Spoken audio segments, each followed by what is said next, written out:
নমস্কার। যুক্তি তর্ক সঙ্গে অর্কই আপনাদের স্বাগত। আপনাদের সঙ্গে আমি অর্কপ্রভ সরকার। শেষ কবে নেতাজি জয়ন্তী আর সরস্বতী পুজো একই দিনে পড়েছে আমার ঠিক মনে পড়ছে না। অনেকে ছুটি নষ্ট হওয়ার আশঙ্কায় ভোগেন। Hold your breath. বঙ্গেশ্বরীর রাজ্যপাঠে বাঙালির ছুটির কোনো ঘাটতি নেই। 22শে জানুয়ারি তো ছুটি দিয়ে দিয়েছেন। 22শে জানুয়ারি থেকে 26শে জানুয়ারি টানা 5 দিন ছুটি।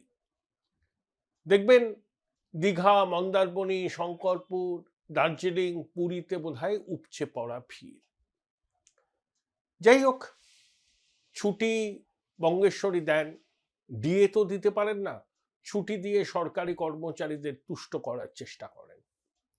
এবার একটা অদ্ভুত জিনিস দেখলাম। কয়েকটি পাড়ায় যাওয়ার সুযোগ হয়েছিল সরস্বতী পুজোর দিন।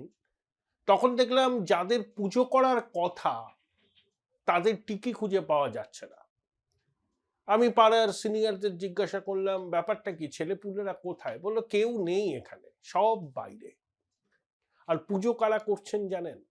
যাদের সঙ্গে মা সরস্বতীর কোনো সম্পর্ক আছে বলে মনে হয় না, যারা বিশ্বকর্মা পুজো, গণেশ পুজোয় ডিজে বাজান, তারাই দেখছি সরস্বতী পুজোর আয়োজক। আর যাদের জন্য সরস্বতী বন্দনা, তাদের দেখা নেই। ঈশ্বর পরিত্যক্ত বঙ্গদেশের এটাই অবস্থা। আমি আজকের শিরোনাম কি দিয়েছি? বাপরে বাপ, এ কি প্রতিভা! কার সম্পর্কে বলছি? এত প্রতিভা! দেখুন, আস্তে আস্তে গাড়িতে ইউটিউবে শুনছিলাম রবীন্দ্রনাথের গান, জর্জ বিশ্বাসের গলায়, মহাবিশ্বে মহাকাশে মহাকালো মাঝে আমি মানব একাকী ভ্রমি, ভ্রমি বিস্ময়ে, ভ্রমি বিস্ময়ে। আমার অত্যন্ত প্রিয় গান, বিশেষ করে জর্জ বিশ্বাসের গলায়।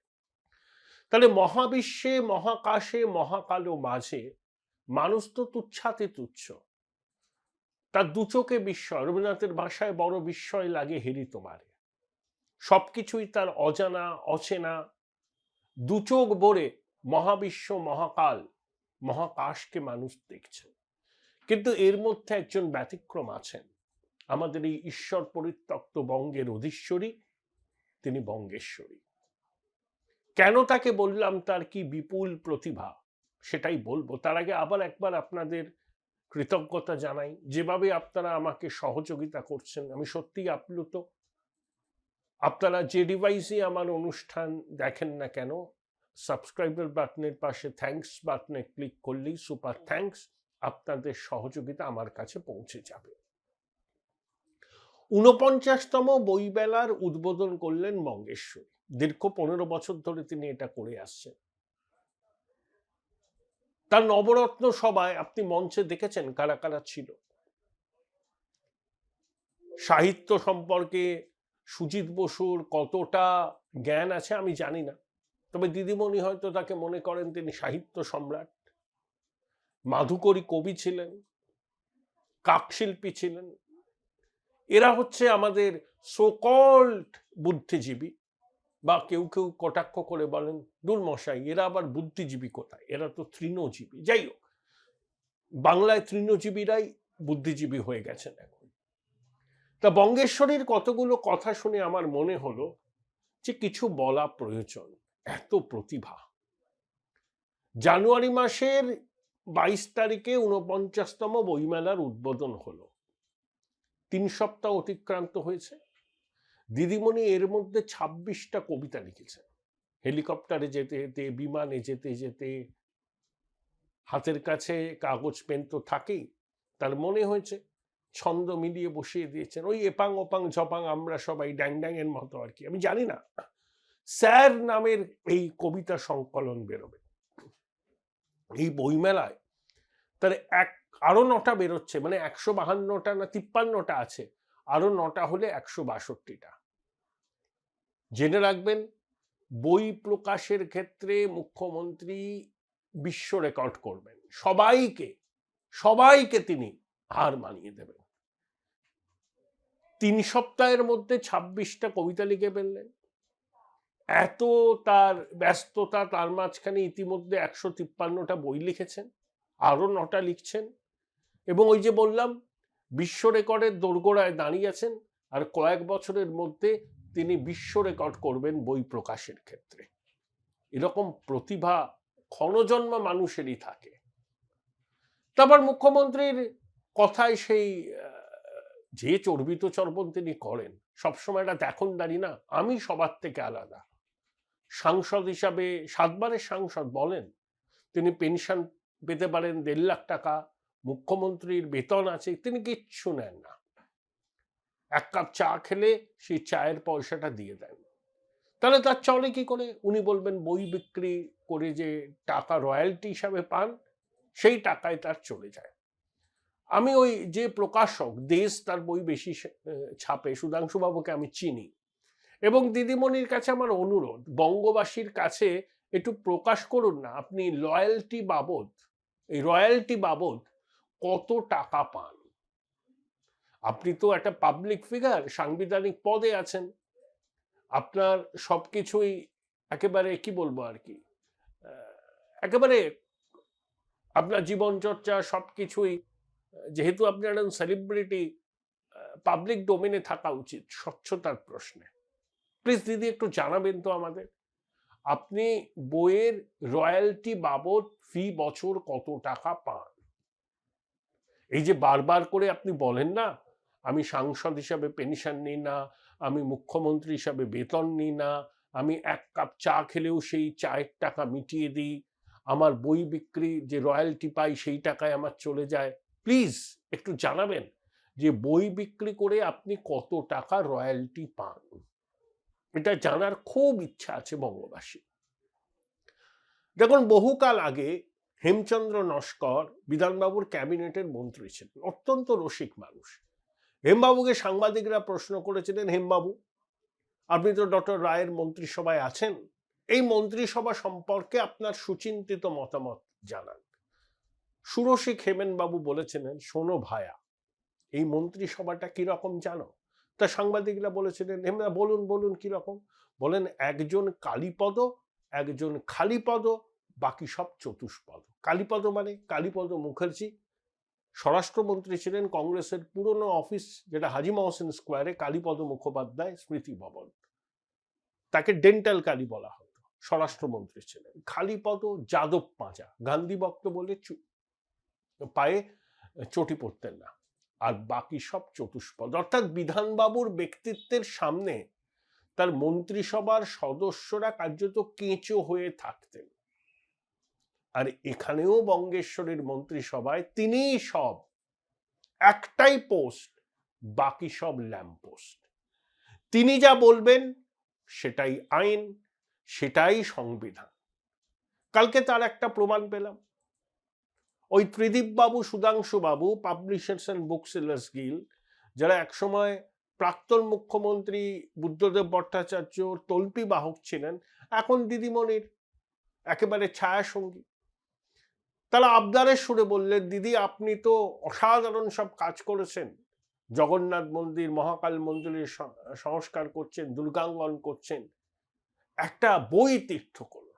ব্যাস, দিদিকে তেল দিয়েছে সুধাংশু আর ওই ত্রিদীপ বাবু, দিদিমণি গলে গেছেন।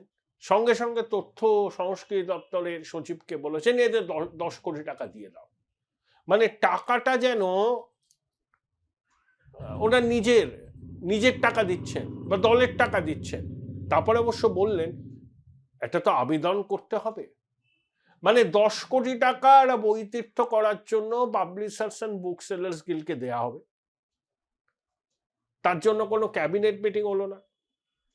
ক্যাবিনেট মিটিংয়ে প্রস্তাব পাশ হলে সেটা ফিনান্স যায়, ফিনান্স মঞ্জুর করে।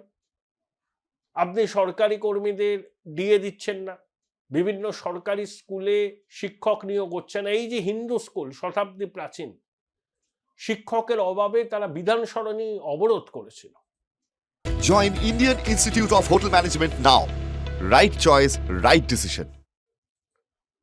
শূন্য পদে নিয়োগ হয় না, স্থায়ী নিয়োগ হয় না, সব কন্ট্রাকচুয়াল এমপ্লয়মেন্ট। প্রচন্ড নাকি অর্থের টানাটানি। তখন পাবলিশার্স অ্যান্ড বুক সেলার্স গিল্ডের 2 চামচা কর্ণধার মুখ্যমন্ত্রীকে তেল দিলেন, আর দিদিমণি প্রকাশ্য সভায় তথ্য সংস্কৃতি দপ্তরের সচিবকে বললেন, এই 10 কোটি টাকা দিয়ে দিও তো ওদের, খোলাম খুচি। তাই বললাম না, কোনো নিয়ম, কোনো আইন, কোনো প্রতিষ্ঠিত রীতি, কোনো ক্যাবিনেট বৈঠকে একটা প্রপোজাল পাস হবে, সেটা ফিনান্সে যাবে, কোনো বালাই নেই। দিদিমণির ইচ্ছা হলো, দিদিমণি বলে দিলেন।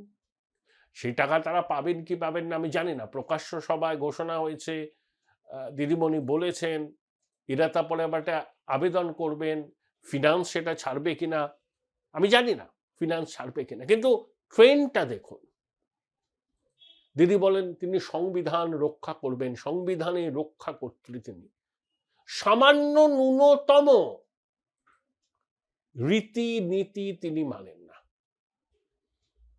ওই যে প্রশাসনিক বৈঠকে অফিসারদের ধমকাতেন, টেলিভিশন চ্যানেলের সরাসরি সম্প্রচার হতো, ঠিক তেমনি নাম কুড়োবার জন্য ভোটকুড়ানি দিদি বইমেলার প্রাঙ্গণে দাঁড়িয়ে বললেন যে 10 কোটি টাকা দিয়ে দাও। এভাবেই আমাদের রাজ্য প্রশাসন চলছে। একে মাকসন নাই ছাড়া কি বলবেন আপনারা? আর্জেন্টিনার দূতাবাসের একজন আধিকারিক ছিলেন, আর্জেন্টিনার সঙ্গে সম্পর্ক ইত্যাদি ইত্যাদি সব অনেক কিছুই বলা টলা হলো, কিন্তু আর্জেন্টিনার আইকন, বিশ্বের আইকন মেসির সাথে এরা কি করেছিল জনমানস থেকে তা ফিকে হয়ে যায়নি। আজকে আর্জেন্টিনার দূতাবাসের এক কর্মকর্তাকে এনে ভিক্টোরিয়া ওকাম্পোর কথা বলছেন, আর আর্জেন্টিনার আইকন, সারা বিশ্ব যাকে আইকন মানেন স্পোর্টসে, সেই মেসি কি তিক্ত অভিজ্ঞতা নিয়ে কলকাতা থেকে ফিরে গেছেন, এবং মেসি ভক্তরা যারা হাজার হাজার টাকার টিকিট কেটে মেসি দর্শন করতে চেয়েছিলেন, দিদিমণির মন্ত্রিসভার কয়েকজন মাতব্বর তাদের ঘনিষ্ঠ আত্মীয় স্বজনদের দৌরাত্মের জন্য যুবভারতীতে হাজার হাজার মানুষ মেসি দর্শনে বঞ্চিত হয়েছে। জানি না তারা টাকাটা ফেরত পেয়েছেন কিনা, শুনছিলাম নাকি ফেরত পাবেন। 23 কোটি টাকা ওই শতদ্র দত্তর কোম্পানির অ্যাকাউন্টে সিজ করা হচ্ছে, সেটা নাকি ফেরত দেওয়া হবে। না চালে বিশ্বাস নেই, এই দিচ্ছি দেব করে কালক্ষেপ করা। তাহলে আমাদের সর্বজ্ঞ দিদিমণি 153টা বই বেরিয়েছে, আরো 9টা বেরোচ্ছে, 162। এই বছরের প্রথম 3 সপ্তাহের মধ্যে 26টা কবিতা লিখেছেন, তার বিষয়বস্তু হচ্ছে স্পেশাল ইন্টেন্সিভ রিভিশন। খুব তাড়াতাড়ি বই প্রকাশের ক্ষেত্রে বিশ্ব রেকর্ড করবেন। আমি বলি না আমার সঙ্গে অনেকে সহমত হতে পারেন, নাও হতে পারেন, দিদি কিন্তু সর্বজ্ঞ। দিদি কিন্তু বিশ্বাস করেন, তিনি যদি আইন প্র্যাকটিস করতেন আদালতে, তাহলে কপিল সিব্বাল, অভিষেক মানু সিংভিরা পর্যন্ত তারিফ করতেন। দিদিমণি আগে যে ঝোলা ব্যাগটা নিতেন, সেই ব্যাগে প্রচুর ওষুধ থাকতো, খুচরো ওষুধ। কারো কিছু সমস্যা হয়েছে শুনলে পরে তিনি প্রেসক্রিপশন দিয়ে দিতেন, এটা খাও ওটা খাও। তিনি ভাবেন, কিন্তু তিনি ডাক্তারিটাও বোঝেন। বিধানবাবু পর্যন্ত তার ডাক্তারি শাস্ত্রের তারিফ করতেন। আর তিনি তো গান, গিটারটা বাজাতেন আগে, আমি জানি, সিনথেসাইজার, গিটার। আর সন্ধ্যা মুখোপাধ্যায় তো বলেইছেন, দিদিমণির দাবি যে মমতা তুমি একটা গান গাও। অর্থাৎ গান গাইলে সন্ধ্যা মুখোপাধ্যায় মুগ্ধ হতেন, আইন পেশা হিসাবে বেছে নিলে কপিল সিব্বাল, সিংভিরা তারিফ করতেন, ডাক্তারি করলে পরে বিধানচন্দ্র রায় বলতেন বাহ ডাক্তারি কেন তুমি করলেন, আর কবিতা লিখলে শক্তি চট্টোপাধ্যায় সাবাসী দিতেন। তাই বলি না, সর্বজ্ঞ দিদিমণি। মহাবিশ্বে, মহাকাশে, মহাকালো মাঝে যা ঘটে বা যা ঘটতে চলেছে সে সম্পর্কে দিদিমণি সবকিছু জানেন। কিন্তু আমার কোথায় যেন মনে হচ্ছে ঠিক ছন্দটা হচ্ছে না। আসলে ওই এসআইআর আতঙ্কে দিদিমণি দিশাহারা হয়ে গেছে। বইমেলার উদ্বোধন, সেখানেও এসআইআর এজেন্সি নিয়ে বেশ কয়েক কথা বললেন। জানি না মানে এই মঞ্চে এসআইআর এর কথা বলার মানেটা কি। অর্থাৎ এসআইআর এর দুশ্চিন্তা বঙ্গেশ্বরীকে কুড়িয়ে কুড়িয়ে খাচ্ছে। তাই তিনি তার উদ্বেগও গোপন রাখতে পারছেন না। যেখানে যাচ্ছেন সেখানেই কমিশনকে তোপ দাগছেন, এসআইআর কে তোপ দাগছেন। 49তম বইমেলার শুভ উদ্বোধনেও এর কোনো ব্যতিক্রম হলো না। জানি না 50তম বইমেলা মুখ্যমন্ত্রী হিসাবে দিদিমণি তার উদ্বোধন করতে পারবেন কিনা, এ প্রশ্নের উত্তর সময় দেবে। কিন্তু বইমেলার উদ্বোধনে তার যে ভাষণ, সেই ভাষণের পরতে পরতে আত্মপ্রচার, তিনি কিছু নেন না, বই বিক্রির টাকায় তার সবকিছু চলে। 2, তার মন্ত্রিসভার তার সতীত্ব যে কোনো গুরুত্বই নেই, সেটা কিন্তু সবার সামনে দিদিমণি বুঝিয়ে দিলেন যে একটাই পোস্ট, বাকি সব ল্যাম্প পোস্ট।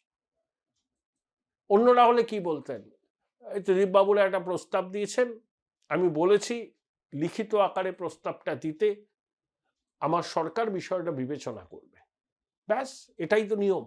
তা না বলে তথ্য সংস্কৃতি দপ্তরের সচিবকে বললেন 10 কোটি টাকা।